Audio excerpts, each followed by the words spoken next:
a abrir nuestra Biblia en el libro de Hechos, capítulo 13, que es lo que estamos estudiando en estas semanas.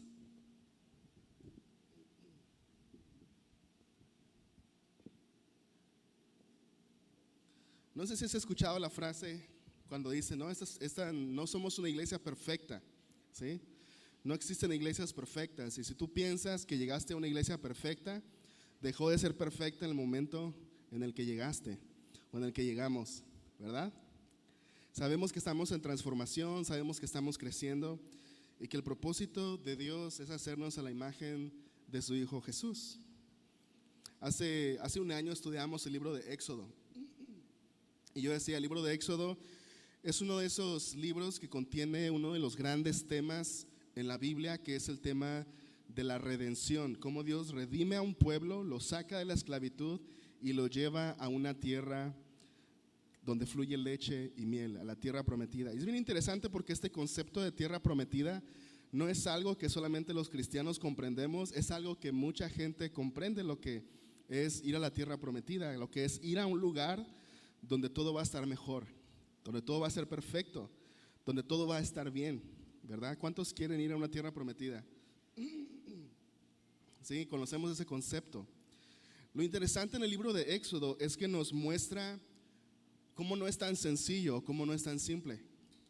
Nos muestra cómo no se trata solamente de ir a un lugar donde todo va a estar bien, porque el libro de Éxodo nos muestra cómo cuando el pueblo de Israel llegó a ese lugar, a pesar de que era la tierra prometida de Dios, el pueblo, y dijimos una frase mientras estudiamos la serie de Éxodo, Dios sacó a su pueblo de Egipto, pero fue más difícil sacar a Egipto de su pueblo. El pueblo caminaba hacia la tierra prometida y seguían pensando en volver a Egipto, seguían pensando en cómo eran las cosas antes, cómo era la esclavitud. Y hermanos, eso es algo muy real.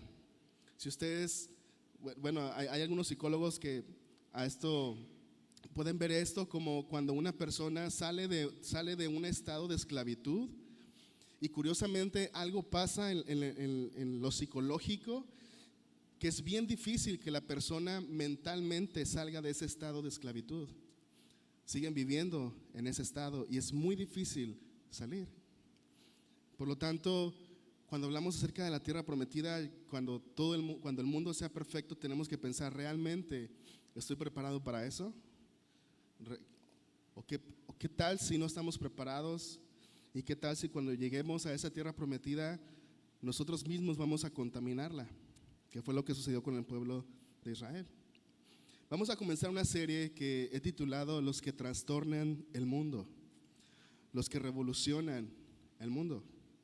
Y yo me puse a pensar, ¿realmente deseamos esto? ¿Realmente deseamos ver un mundo transformado por el Evangelio?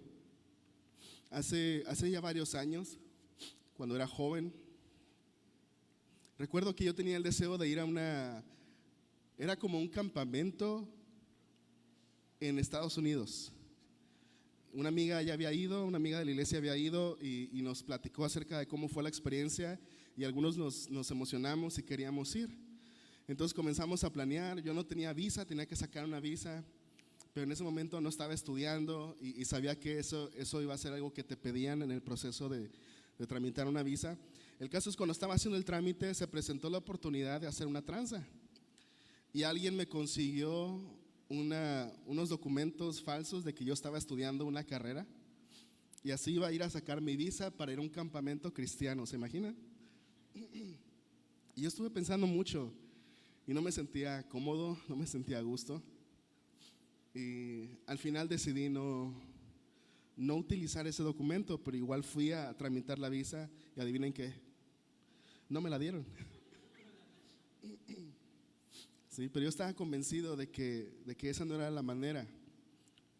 Tengo un amigo que es ingeniero y hace algún tiempo estaba pensando en comenzar un proyecto muy grande y muy importante, asociándose con dos arquitectos. ¿Se imaginan un ingeniero y dos arquitectos? No, es hermano. Y cuando estaban platicando, y él me platicó del proyecto, era algo grande, era algo importante, que obviamente el propósito era tener buenas ganancias. Y me comentaba mi amigo, cuando estuve platicando con ellos, Ya incluso les había hecho un logotipo, ya estaban muy avanzados en el proyecto, pero me estaba platicando, cuando estábamos platicando me decía, yo les dije, ¿saben qué? Vamos a trabajar juntos, pero yo no me voy a prestar para ninguna cosa que sea ilegal, para ninguna cosa que sea tranza. Yo no me voy a prestar para eso. Y ellos le dijeron, pues si ahí es donde está el dinero, ahí es donde está la ganancia. Hacer cosas para el gobierno, decir que cobraste tanto, pero cobraste en realidad menos, y ahí es donde está el dinero. Y por esa razón él ya no hizo la asociación con ellos. Y me pongo a pensar si realmente deseamos vivir en un mundo transformado por el Evangelio, o cuántos de nosotros nos veríamos desafiados o estorbados por querer vivir en un mundo que continúe como es. Y me hacía la pregunta mientras estudiaba el pasaje que vamos a ver hoy, ¿cómo es que realmente Dios busca transformar este mundo? ¿Y cómo entramos nosotros en ese plan? Así que vamos a Hechos capítulo 13, versículos, vamos a estar leyendo algunos versículos hasta el 12, pero ahorita vamos a leer versículos del 1 al 3. Hechos 13, del 1 al 3.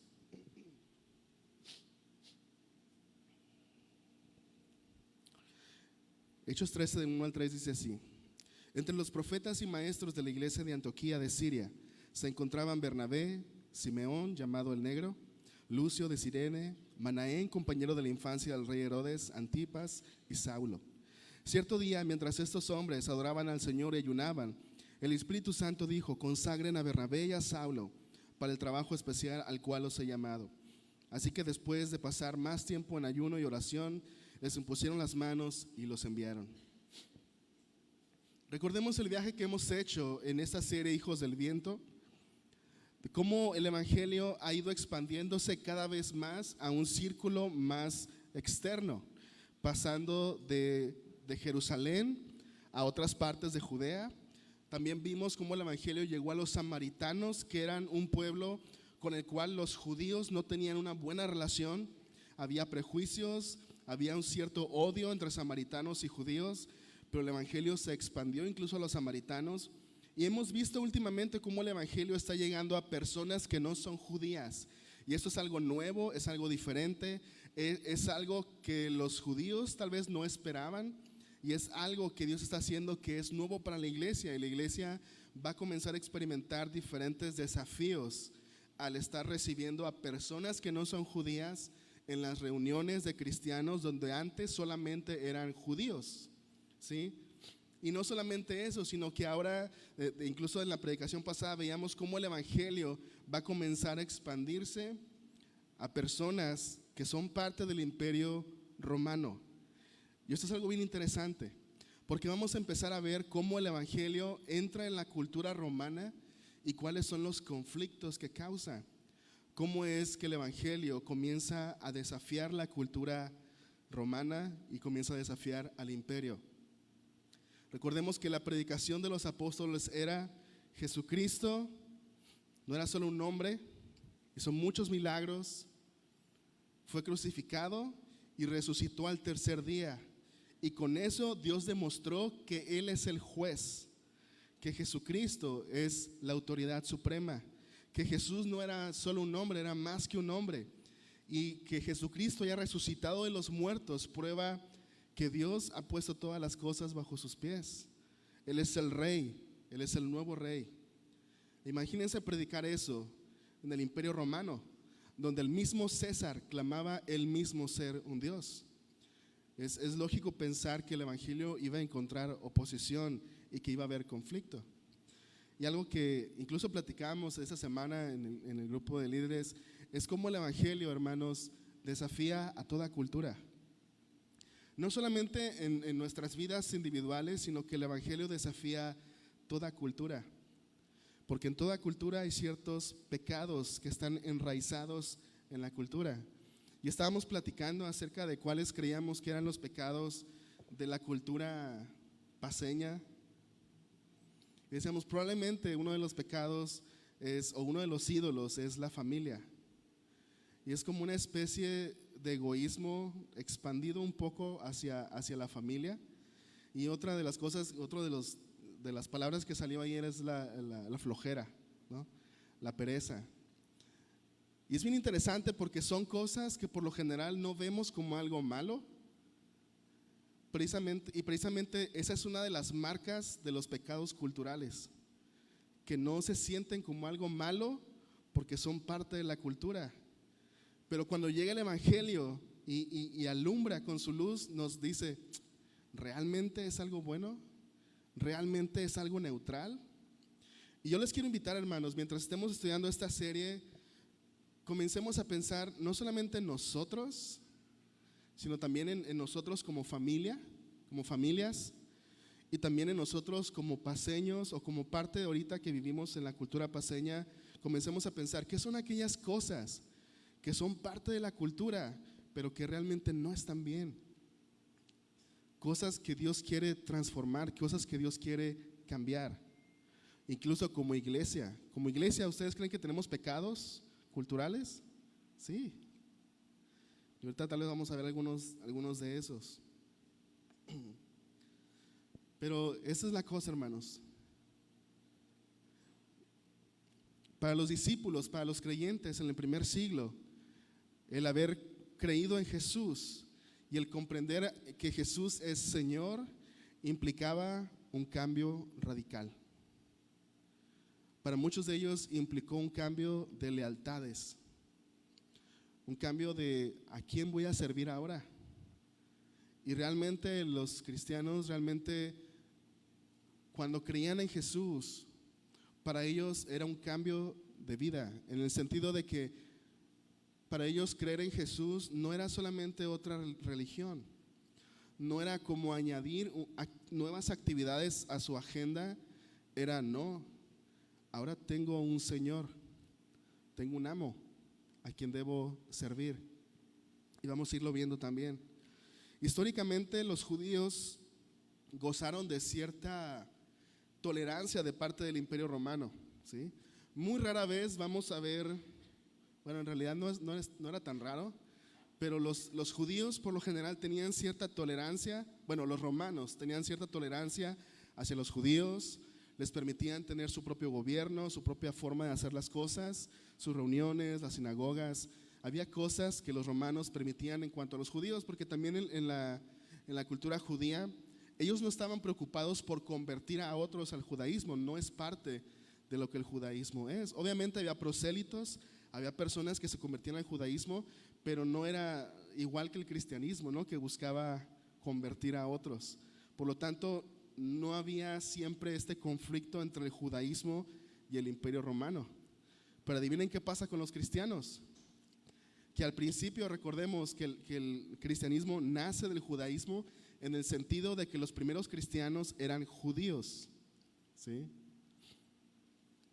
Y al principio el cristianismo era visto como una de las sectas o uno de los grupos internos que son todavía judíos, pero después comienzan a crecer y después hay una división y reconocen, ok, el cristianismo ahora es su propia cosa, es algo distinto al judaísmo. Y es cuando el cristianismo comienza a tener conflictos con el Imperio Romano. ¿Qué vemos ahí en Hechos 13, capítulo 1, versículos del 1 al 3? Este verso nos habla de la diversidad de personas que había en la iglesia. Menciona varios nombres de personas que son de distintos lugares. Y también nos menciona que había ahí maestros y que había profetas. Los maestros enseñaban la palabra de Dios, enseñaban las enseñanzas de Jesús, interpretaban las escrituras a la luz de Jesús, y los profetas proveían una dirección un poco más específica en situaciones más específicas de la vida de los creyentes. ¿Y qué están haciendo estos maestros, estos profetas? ¿Qué están haciendo los creyentes? Están adorando y están orando. Están adorando y están orando al Señor cuando el Espíritu Santo manda una palabra, un mensaje y dice: apártenme a Bernabé y a Saulo para la obra del ministerio. Y es en el contexto de la oración, es en el contexto de la oración y en el contexto del ayuno también. ¿Qué creen ustedes que significa que estaban ayunando? Estaban buscando la dirección de Dios. Estaban conscientes de la importancia de buscar a Dios. Estaban sacrificando voluntariamente el tiempo de la comida y la comida misma para poder dedicarse a la oración y a la adoración. Eso es lo que estaban haciendo. Y es en ese contexto en el que Dios habla. Pero nos habla también de esta búsqueda que ellos estaban haciendo de Dios. Curiosamente, la oración y la adoración son cosas que han decaído mucho en la iglesia. Tan solo piensen en este domingo. ¿Cuántos llegaron a tiempo para la adoración? Cuando hacíamos los miércoles de oración, ¿cuántas personas venían a los miércoles de oración? Y yo sé que hay muchas razones por las cuales a lo mejor no podías venir, pero creo que puede estarnos hablando acerca de algo que está pasando en nuestra iglesia o en la iglesia en general. ¿Qué es lo que está pasando con la adoración? ¿Qué es lo que está pasando con la oración? ¿Estamos buscando realmente a Dios? ¿Qué es lo que está pasando?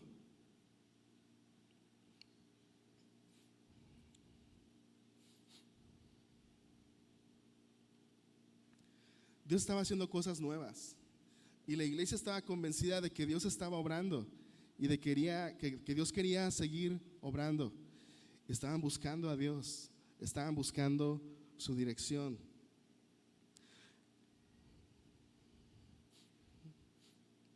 Así que quiero dejarnos con esto, en este primer punto, con esta pregunta: ¿qué es lo que está pasando con mi adoración? ¿Qué es lo que está pasando con mi oración? ¿Somos personas que oran? ¿Somos personas que adoran? ¿Somos una iglesia que ora? ¿Somos una iglesia que adora? Y otra pregunta: si estamos fallando en esto, ¿qué es lo que Dios quiere decirnos? ¿Por qué? ¿Por qué no le estamos dando tanta importancia? ¿Por qué no estamos buscando de manera ferviente a Dios en la adoración y en la oración? Si es como Dios habla. El otro día compartía con los hermanos que sirven, les decía que había escuchado una frase que creo que es de C.S. Lewis, que decía: si el Espíritu Santo fuera removido instantáneamente del mundo, dice, 99% de las iglesias seguirían operando sin ninguna diferencia. Dice, si el Espíritu Santo fuera removido, dice, el 99% de las iglesias seguirían operando de la misma manera, sin ningún cambio. A mí me dio miedo y tristeza el pensar que pudiéramos ser una iglesia así, que si el Espíritu Santo fuera removido seguiríamos igual, de que lo que estamos haciendo no es realmente movido por el Espíritu Santo, sino que somos solamente una iglesia que ha aprendido cómo verse como una iglesia, pero que realmente Dios no está presente, que Dios no está obrando. Y yo creo que ninguno de nosotros quisiera ser parte de una iglesia así, donde Dios no está presente. Así que lo primero que tenemos que hacer, o lo primero que podemos hacer para que realmente seamos una iglesia que pueda trastornar el mundo, es buscar intensamente el rostro de Dios. Es buscar intensamente a Dios. Y no estoy diciendo solamente su dirección, estoy diciendo buscar a Dios, buscarlo a Él, buscar su presencia. Hermanos, la iglesia aquí está adorando a Dios. Y la adoración, hermanos, no es un acto, espero que me entiendan. La adoración ciertamente en parte es intelectual, pero la adoración también tiene que ver con apreciar la hermosura de algo, apreciar cuando algo es hermoso, cuando algo es bello. Y creo que en nuestros tiempos como cristianos hemos aprendido a ver a Dios como algo útil, pero creo que hemos olvidado cómo apreciar la hermosura de Dios por quién es Él, la hermosura de su salvación, de sus promesas, ¿verdad? Busquemos intensamente la dirección de Dios. La segunda cosa la encontramos en los versículos 3 al 4. Versículos 3 al 4. Así que después de pasar más tiempo en ayuno y oración, les impusieron las manos y los enviaron. Entonces Bernabé y Saulo fueron enviados por el Espíritu Santo. Descendieron hasta el puerto de Seleucia y después navegaron hasta la isla de Chipre. Me gustaría hacer una nota. No todos son llamados a ser pastores y misioneros. Y digo esto porque en ocasiones podríamos tener una concepción equivocada acerca de cómo es la madurez cristiana. Y no sé si les ha pasado, pero a veces pudiéramos pensar que la madurez del cristiano se ve como, ok, primero comienzas como un nuevo creyente, después sigues y pasas a ser ujier, después de la alabanza, después alabanza, después eres maestro, y ya hasta la cima de la torre es ser pastor o misionero. Y a veces pudiéramos ver la madurez cristiana como eso, como que lo máximo es ser pastor y misionero, y no es así. Hermanos, las manzanas, ¿en qué maduran? Manzanas, ¿verdad? ¿Y los mangos? En mangos. La manzana no llega a ser mango, ni el mango llega a ser manzana. Cada uno de nosotros, hermanos, fue llamado a un ministerio diferente, a una vida distinta. No todos somos llamados a ser pastores y misioneros. Y yo como pastor en ningún momento quiero que alguien se sienta menos porque no fue llamado a ser pastor o misionero o plantador de iglesia. Y yo les comentaba a mis hermanos en la clase, les decía, esta clase de plantación de iglesias es solamente un nombre, pero sabemos que no todos son llamados de la misma forma a ser pastores y misioneros o plantadores de iglesia o a ser parte de un grupo que hace esto, aunque Dios puede llamarnos de manera específica. Cada uno de nosotros tiene un llamado. Y lo mejor que tú puedes darle al mundo, escúchame bien, hermano, lo mejor que tú puedes darle al mundo, a tu iglesia, es ser quien Dios te llamó a ser. Es lo mejor que tú le puedes dar a tu iglesia, ser quien Dios te llamó a ser. ¿Sí? Dios no te llamó a ser yo, o a ser Cheque, o Luis. Dios te llamó a ser tú. Dios te dio dones, talentos, habilidades, te dio una experiencia de vida muy particular, y Dios te va a llamar a algo en lo que solamente tú puedes hacer. ¿Sí? No todos vamos a ser llamados a lo mismo, pero todos somos llamados a madurar a la imagen de Cristo. Esa es la imagen de la madurez cristiana. Cuando maduramos y vamos siendo transformados al carácter de Cristo. Porque no importa donde tú estés, el carácter es lo que siempre va a salir de ti. Yo les preguntaba a mis hermanos, ¿cómo es que madura un bebé? ¿Cómo es que madura un niño? ¿Cómo llega un bebé a ser adulto? Bueno, son varias cosas, ¿sí? Parte de eso es el proceso de desarrollo físico.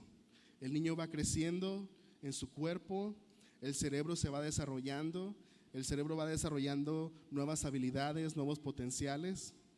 Un niño o un adolescente no tiene la misma capacidad para comprender ciertas dinámicas en las relaciones sociales como un adulto. Por eso se recomienda que los niños y los adolescentes se alejen un poco de las redes sociales, porque no son muy buenos manejando el tipo de relaciones sociales. ¿Cómo crece un niño? Va adquiriendo nuevas habilidades, nuevas responsabilidades. Yo le decía a mis hermanos, si ustedes ven a Abner, que está comiendo, ¿no? Allá en la noche mexicana, si lo vieron ustedes a Abner comiendo y manchándose y limpiándose la ropa, pues van a comprender, ¿no? Es un niño, tiene 4 años apenas. Pero si ustedes ven a Oscar y lo ven que se está comiendo un tamal y todo sucio, como gallinero así la comida y limpiándose con la ropa, ustedes a lo mejor van a orar por él, ¿no? Y van a decirle a otros hermanos, oye, hermano, te voy a decir esto para que ores por. Obviamente esperamos cierta madurez, ¿no? Esperamos un comportamiento distinto. Así es igual en la vida cristiana. Vamos avanzando y no solamente se trata de conocimiento, se trata de carácter. cuando el carácter de alguien va cambiando, que es una persona que va tomando más responsabilidades, una persona que cada vez más va dejando de estar centrado en sí mismo y comienza ahora a centrarse en otros, comienza ahora a adoptar el sacrificio, una vida sacrificial, una vida donde él ya no es el centro, sino que puede ser menos egoísta y puede enfocarse en otros. Esa es una de las marcas de madurez. Entonces, Bernabé y Saulo fueron enviados, ¿no?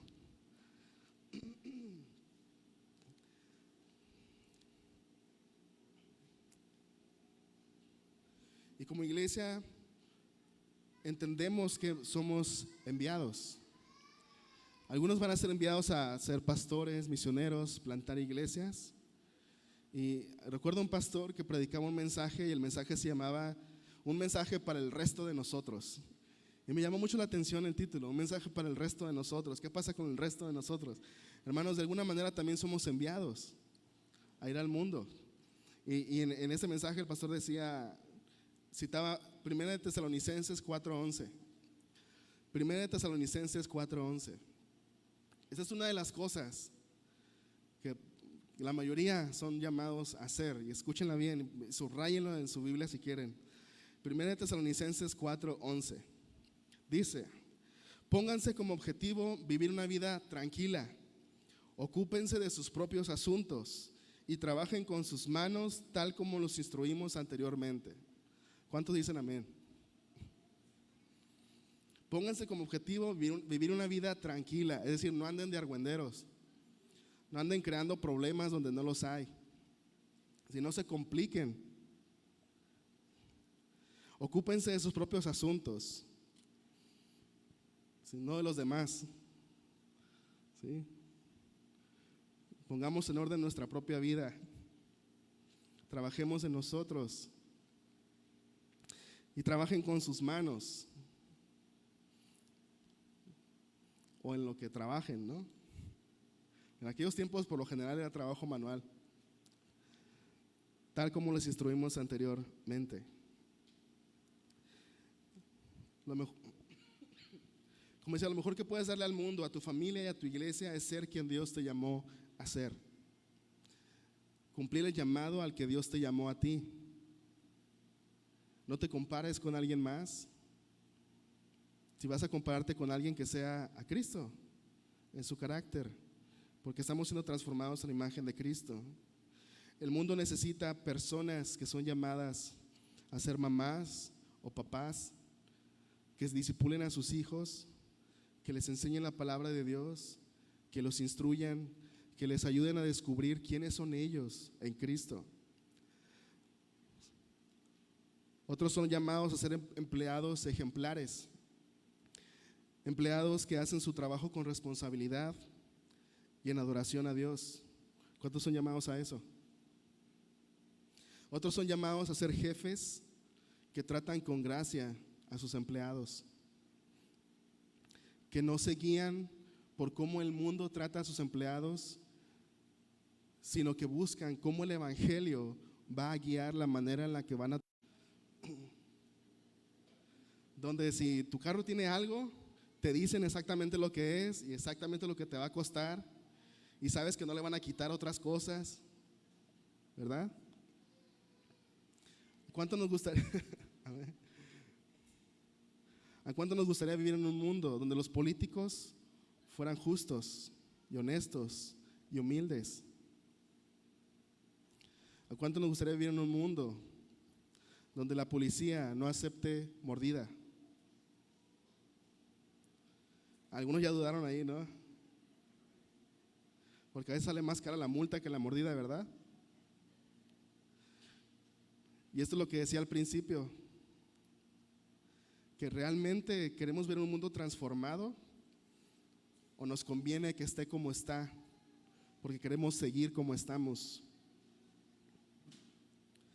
Entonces algunos van a ser enviados y como iglesia queremos enviar, no solamente queremos enviar pastores y misioneros, queremos enviar personas que podamos ser maduras en Cristo, que podamos ser ciudadanos ejemplares, ciudadanos de bien, que podamos simplemente con nuestra presencia, con nuestra forma de ser, poder bendecir a las personas, poder bendecir al mundo.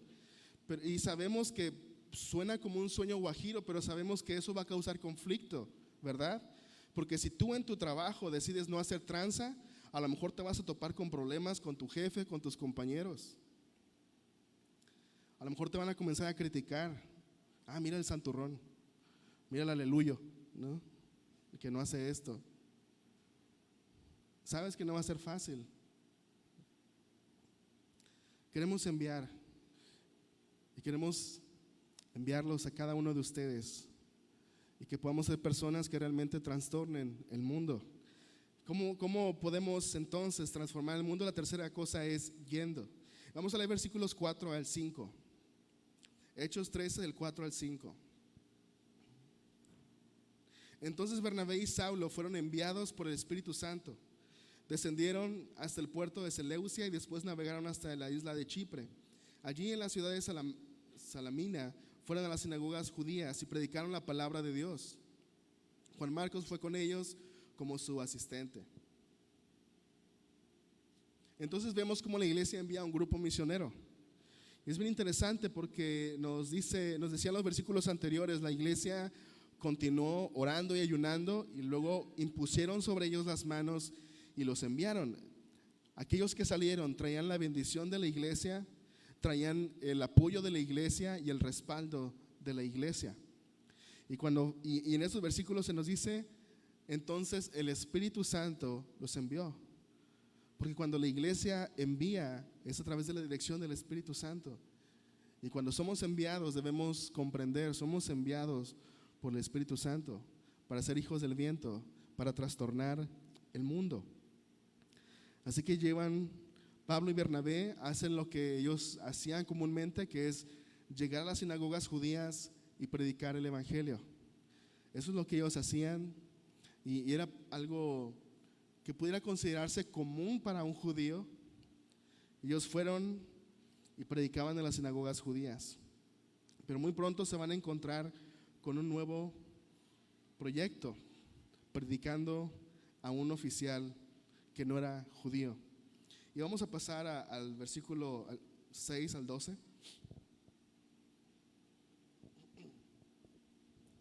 Hechos 13, versículos del 6 al 12.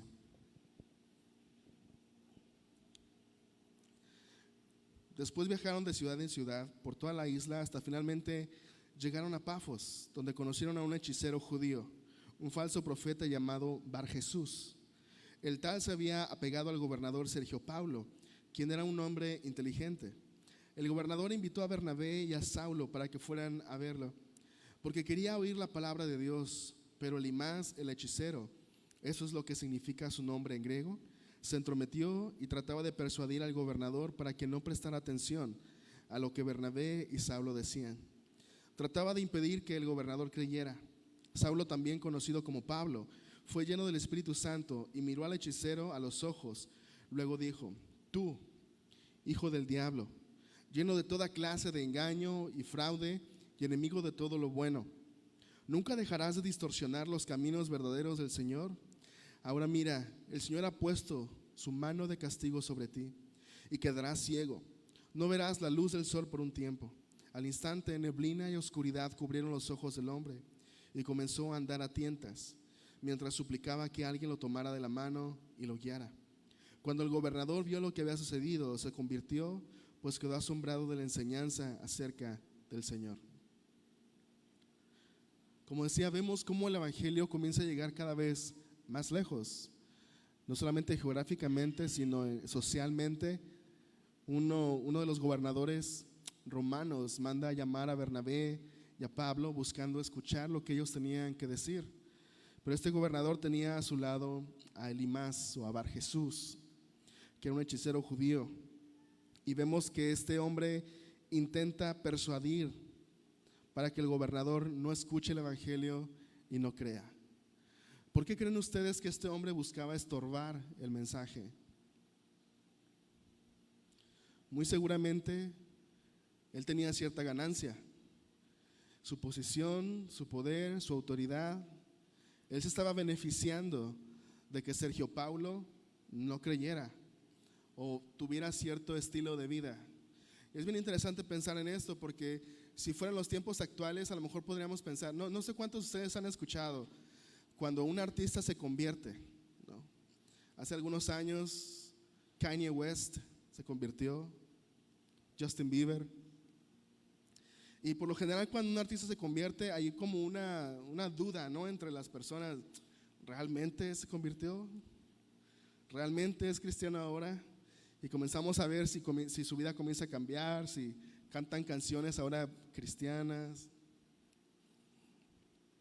Y cuando cometen un error decimos, no, era falso. Y tal vez en nuestros tiempos podríamos dudar. Pero es bien interesante que Elías, no sé si lo vieron, que Elías intenta estorbar para que Sergio Paulo no crea.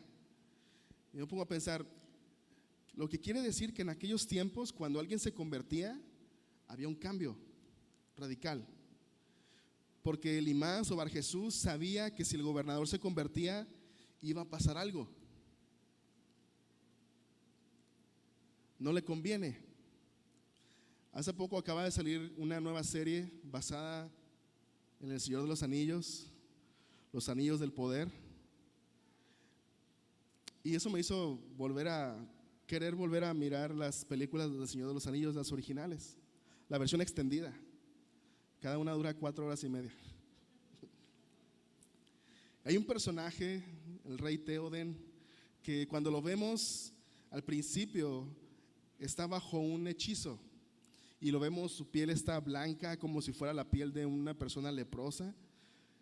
Su cabello blanco, largo, desaliñado, sus ojos blancos como si casi no pudiera ver y casi no puede hablar. Está muy débil, sentado en su trono, pero es como una marioneta. Y a un lado de él está, no recuerdo cómo se llama, lengua de serpiente, algo así se llama.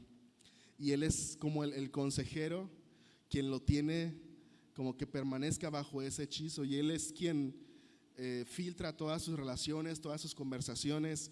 Y de repente llega Gandalf, el blanco, y lo libera del hechizo. Y el lengua de serpiente se enoja y lo corren y lo destierran. De eso tenía miedo Elías, de perder su posición, de perder su poder, perder las oportunidades que él tenía porque el gobernador no era creyente. Y sabe que si el gobernador se convierte, algo va a pasar. En los tiempos de la iglesia primitiva, en el primer siglo, cuando una persona se convertía, él decía Dalvin a la clase, si ustedes buscan en la Biblia el concepto de acepta a Cristo en tu corazón, no lo vas a encontrar. Vas a encontrar a lo mejor algo similar, pero nunca es realmente ese concepto. Cuando una persona en el primer siglo escuchaba acerca de Jesús, especialmente cuando una persona, parte del Imperio Romano, escuchaba acerca de Jesús, había un entendimiento de que creer en Jesús es creer en un nuevo rey, en un nuevo emperador. Creer en Jesús era ahora ofrecer tu lealtad a alguien. Es ahora centrar tu vida en una persona. Y es aceptar, es recibir, es decir, Jesús es ahora mi Señor. Y la palabra Señor, que muchas veces encontramos en la Biblia, tiene la idea de, yo soy un esclavo, Él es mi amo, yo le pertenezco a Él. Y en nuestros tiempos esa idea se ha perdido casi por completo. La hemos romantizado en decir, no, cree en Jesús, no, cree mentalmente. Y creo que es parte de lo que Dios espera de nosotros. Pero realmente decimos, Jesús es mi Señor, yo soy suyo, Él es mi amo. O es Jesús nuestro amuleto, que es muchas veces la otra perspectiva. Vemos a Jesús como un amuleto. Si pensamos en cómo funciona la religión en nuestros tiempos, ¿a poco no han escuchado a veces a alguna persona, yo no soy religioso, yo soy espiritual? ¿Cuántos han escuchado? O personas que dicen, no importa si no voy a la iglesia, yo en mi casa con Dios. Y en nuestros tiempos vemos a Jesús como una suscripción a un servicio, como Netflix. Creas tu cuenta, ahí tienes tus preferencias, puedes ponerlo en modo oscuro, puedes escoger los subtítulos, el lenguaje, todo. Y a veces así vemos a Jesús como algo que añadimos a nuestra vida, una nueva suscripción. Es como simplemente como algo que añadimos. Y lo que vemos en la iglesia del primer siglo es algo distinto. No era solamente algo que añadías, era algo que trastornaba toda tu vida. No podías seguir igual, no podías ser el mismo. Tus lealtades no podían seguir iguales, tenías que reconsiderar tu vida completa. Hay muchos creyentes en el primer siglo que por creer en Jesús dejaron sus trabajos, porque eran trabajos donde había algo de pecado, deshonestidad. Algunos romanos tuvieron que ceder sus lealtades a César y tenían que cambiar su manera de vivir. Y sabemos que muchos cristianos murieron por su fe en Cristo. No era solamente mi espiritualidad. Ustedes saben que a mí no me gusta la palabra secular, porque la idea de lo secular nació en el periodo de la Ilustración, y es como una separación entre lo que es sagrado y lo que no es sagrado, o una separación entre donde Dios está y Dios no está. ¿A qué nos referimos cuando decimos, tiene un trabajo secular? ¿A qué nos referimos? A veces nos referimos, tiene un trabajo que no es en la iglesia. Pero un ministerio ¿es secular o es sagrado? Y a veces decimos, tiene un trabajo secular. Y en el momento que pensamos o decimos, tengo un trabajo secular, sacamos a Dios de la imagen. No, hermano, tu trabajo no es secular. Sí, lo haces en el mundo y con personas a lo mejor que no son creyentes, a lo mejor tus jefes no son creyentes, y a lo mejor es un trabajo que no tiene nada que ver con el evangelio. Pero no es un lugar donde Dios no está presente o donde Dios no quiera operar. ¿Sí tiene sentido? Y como cristianos deberíamos comenzar a rechazar esa idea de lo secular y lo sagrado. Porque no hay un área de nuestra vida donde Dios no quiera estar presente. No hay un área de nuestra vida donde no debería ser transformada por el evangelio. Y me gustaría que comenzaras a preguntarte algo. A ti que tienes un trabajo que no es en la iglesia, a ti que estás estudiando, ¿de qué manera cambiaría tu trabajo si tú dijeras, voy a comenzar a aplicar los principios de Jesús en mi trabajo, en mi vida, en mi casa, en lo que hago? Soy propietario de un negocio, no voy a dirigir mi negocio. Yo sé que esto a algunos les va a causar ruido. No voy a dirigir mi negocio en relación a cómo el mundo ve la economía. Voy a dirigir mi negocio en relación a cómo Jesús ve la economía de Jesús. A lo mejor puedes pensar, híjole, le voy a perder mucho. Tal vez. ¿Tiene sentido lo que estoy diciendo?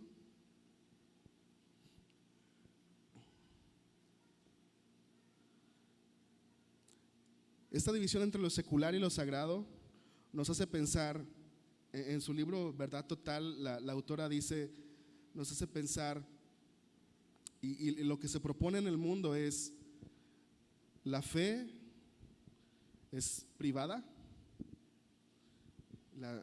la ciencia, la razón es pública, ¿sí o no? La fe es privada, es decir, puedes creer lo que tú quieras, pero mientras sea algo personal, privado, mientras no influya en tu trabajo o en tu vida o en otras áreas. Esa es la idea.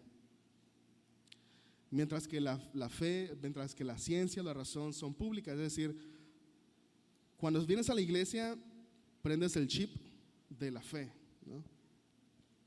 Aquí cantas y a veces nos vemos diferentes, pero cuando vas a trabajar, tienes que prender el otro chip, ¿no?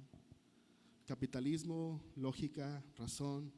Y no es que estas cosas en sí sean malas. Lo malo es esta dualidad en nosotros.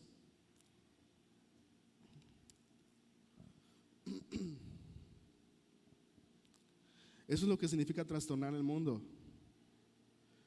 Que el evangelio desafía nuestra cultura, nuestra forma de ver la vida, nuestra forma de hacer las cosas. Y yo creo, hermanos, que como cristianos muy pocas veces hacemos ese análisis de qué es lo que significa realmente vivir el evangelio en otras áreas de nuestra vida y no vivir en esta dualidad.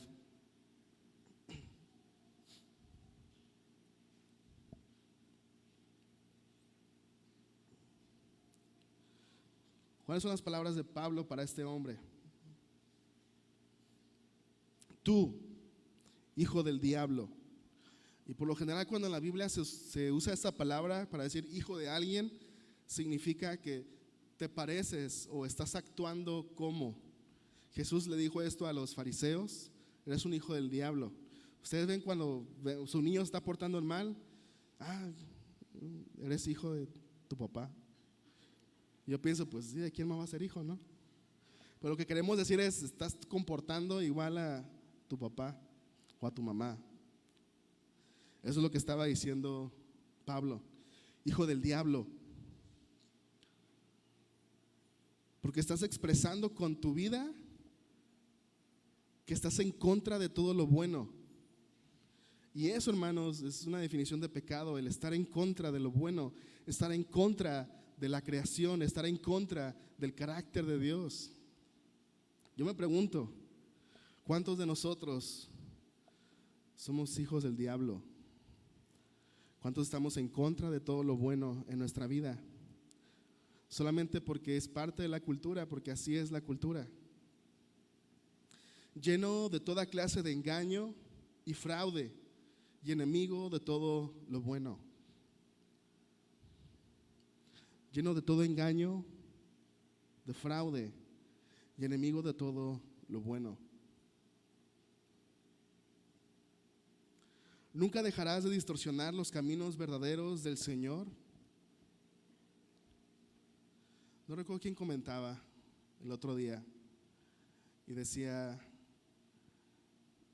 yo un error que cometía es que cuando estaba en pecado tomaba un versículo y lo aplicaba para mí, cuando ese versículo realmente no significaba eso, pero me permitía continuar. Y es lo que estaba haciendo Elimas, distorsionando los caminos verdaderos del Señor. Ahora mira, el Señor ha puesto su mano de castigo sobre ti y quedarás ciego. No verás la luz del sol por un tiempo. Al instante neblina y oscuridad cubrieron los ojos del hombre y comenzó a andar a tientas mientras suplicaba que alguien lo tomara de la mano y lo guiara. Vemos aquí que Pablo no solamente era un maestro, sino que también era profeta. Y Lucas es bien cuidadoso de decirnos que en ese momento Pablo estaba lleno del Espíritu Santo. Pablo no estaba diciéndole un insulto cristiano. ¿Saben cuáles son los insultos cristianos? Una amiga me platicaba una vez que estaba en un campamento de jóvenes y como que le estaba cayendo gorda una chamaquita del otro equipo. Y dice que le dijo, voy a orar por ti para que Dios te quite lo sangrona, que le dijo. Ese es un insulto cristiano. Cuando no lo está diciendo, dice, voy a orar por ti para que Dios te quite lo sangrona. Pablo no está diciendo un insulto cristiano, Pablo está dando una voz profética. ¿Cómo sabemos que es profecía del Espíritu Santo? Porque pasó, quedó ciego. Yo me preguntaba, ¿por qué ciego? Yo creo que muchas veces lo que el Espíritu Santo hace es que nos permite experimentar consecuencias físicas de una realidad espiritual. Este hombre estaba ciego. Y como que el Espíritu Santo dijo, ok, voy a hacer que tus ojos combinen con tu corazón. Y lo dejó ciego. Y buscaba a quien lo guiara.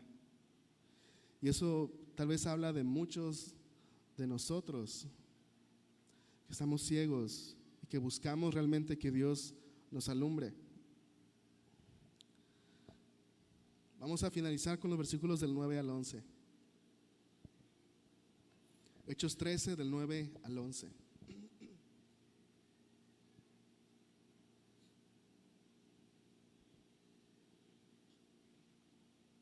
Saulo, también conocido como Pablo, que aquí es la primera vez que se menciona el nombre de Pablo, su nombre griego, romano, perdón.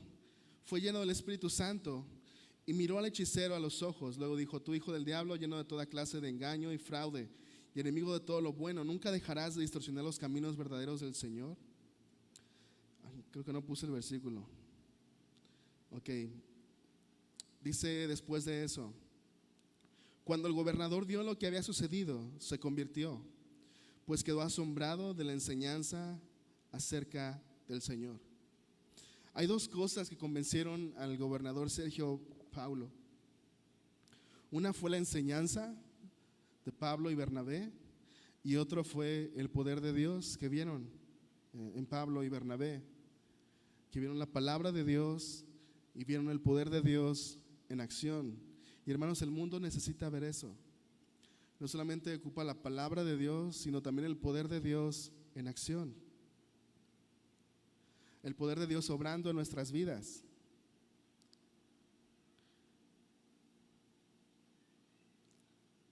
Hermanos, no pensaba hacer esto, pero lo voy a hacer. Mientras estaba estudiando este versículo, siempre estoy pensando, lo primero que pienso es: ¿cómo es que Dios me habla a mí? ¿Cómo Dios quiere hablarme a mí? ¿Qué es una cosa que probablemente estoy haciendo o creyendo que tal vez no se ve como algo malo, pero que puede ser un pecado cultural? Y Dios no ocupó mucho para convencerme, ¿no? Y me dijo: es la comida. Y curiosamente, estaba pensando ayer, y dije: probablemente ayer, aún siendo un evento de iglesia, tal vez muchos estábamos pecando. No muchos, a lo mejor algunos. Porque la comida es una de esas cosas que culturalmente no vemos como algo malo, pero que probablemente sí lo es. Y Dios me dijo: yo quiero que pienses al respecto y quiero que hagas algo. Quiero que confíes en mí. Quiero que cambies tu manera de vivir en esa área, porque tu manera de vivir en esa área no está reflejando el evangelio. Sí, tal vez la iglesia lo pasa por alto, o a lo mejor no, y solamente oran por mí, algunos.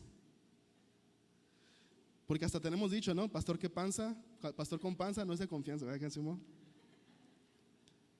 Pero Dios me dijo: no, sé serio al respecto, no estés jugando con eso, sé honesto, porque en tu mismo cuerpo estás predicando un mensaje que no es el evangelio. Eso fue lo que Dios me dijo. Y toda persona que te ve puede ver que no estás viviendo el evangelio en tu vida por esa área que a lo mejor muchos no consideran pecado, pero lo es. Hermanos, creo que hay muchas cosas que a veces como cristianos toleramos porque son culturales, pero que no están bien, y que nos hablan de que realmente no estamos viviendo el evangelio en nuestras vidas. Puede ser la manera en que comemos, la manera en la que actuamos, la manera en la que tratas a tu esposo o a tu esposa, la manera en la que vemos el dinero. Tal vez es la manera en la que trabajas, tal vez es la manera en la que tratas a tus empleados, o la manera en la que tu forma de ser empleado. Hay muchas cosas que a veces dejamos pasar. Tal vez es el chisme, la crítica, el orar por otros sin decirles. Tal vez es tu forma de cómo te preocupas demasiado por tu cuerpo, por cómo te ves, por lo que los demás piensan de ti. Tal vez es tu manera de cómo administras tu tiempo en tu trabajo, en los juegos, en el tiempo que pasas en línea, en qué tanto tiempo usas el entretenimiento. Tal vez sea la manera, podemos decir muchas cosas, pero hermanos, ¿cuántas cosas hay que estamos pasando por alto y que no estamos haciendo nada? Simplemente porque todos lo hacen, pero que expresan, hermanos, que en realidad el Evangelio no ha transformado todavía nuestras vidas y revelan que Jesús no es nuestro Señor. A veces revelan que yo soy mi Señor, yo voy a hacer lo que yo quiero, yo voy a buscar mi propia felicidad, yo voy a buscar mi propia manera de darme placer, de buscar mis gustos, yo. Hermanos, creer en Jesús es decir, Jesús, ahora tú eres mi Señor, yo soy tu esclavo y tú eres mi amo. Yo voy a hacer lo que tú me digas y mi lealtad ya no va a estar con otra persona, mi lealtad ahora va a estar contigo. Voy a ser leal a ti. Eso es el Evangelio, eso es creer, es decirle a Jesús, tú eres mi Señor. Oramos.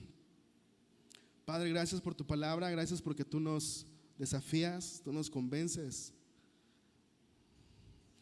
Gracias, Señor, porque yo sé que muchas veces ya has hablado a tu iglesia, a mi vida, pero sabemos que no se trata solamente de creer las cosas correctas, sino de obediencia, de hacer las cosas que ya sabemos. Padre, te pido que nos ayudes como iglesia a identificar esos pecados culturales que no se ven tan malos, tan sucios, pero que lo son y que están destruyendo nuestra vida o que están limitando nuestro testimonio para las personas. Ayúdanos, háblanos y guíanos. Te lo pido en el nombre de Jesús. Amén. Amén, hermanos. Estamos despedidos, hermanos. Dios los bendiga y nos vemos el miércoles.